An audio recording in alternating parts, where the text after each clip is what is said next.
Ang purpose ng pagbibideo ko nito, gusto ko talaga makita yung forma ko rin yan. Forma! Kung paano, tapos para ma-check. Gawin din ninyo para yung mga gustong mapuna o makita yung gustong i-improve doon.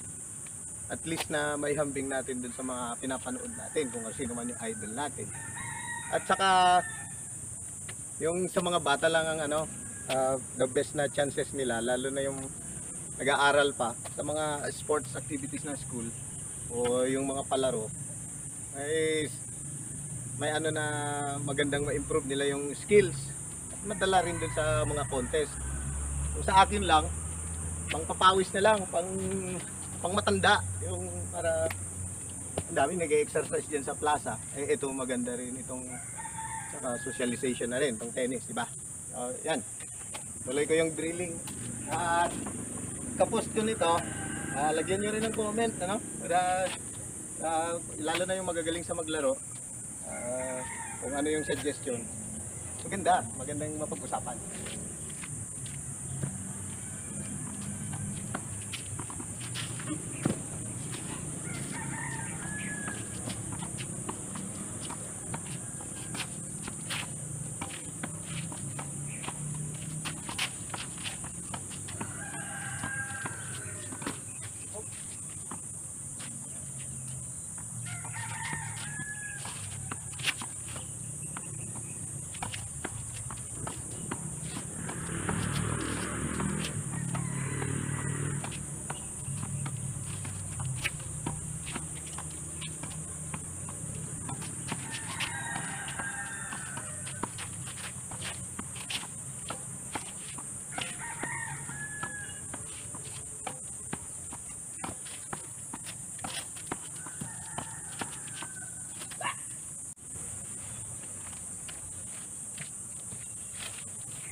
Nilagay pala akong bilog dito.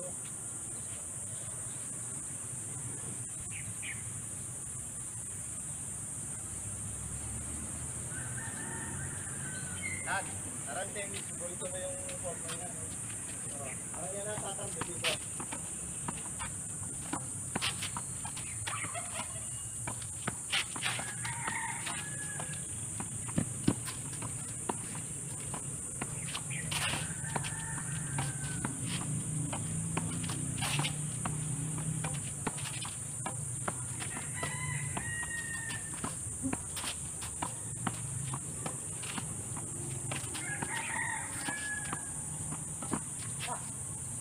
Yung may spring dito ko. Konti. Pero tolerable pa naman. Kailangan lang may balik.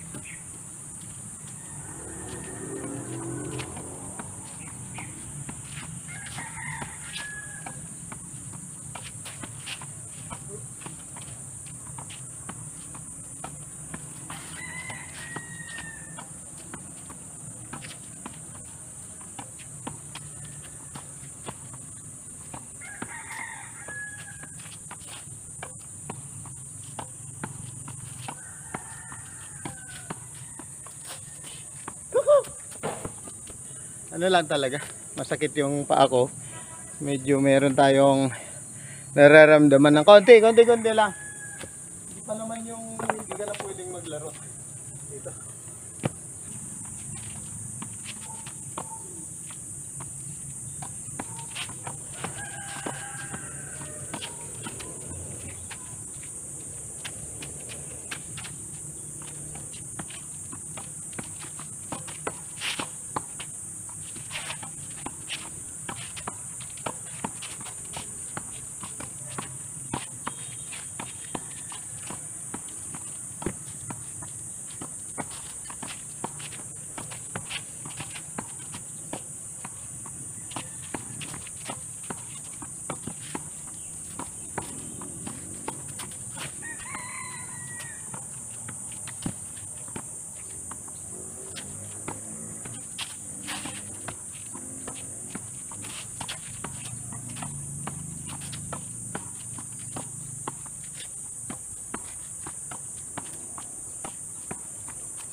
Okay.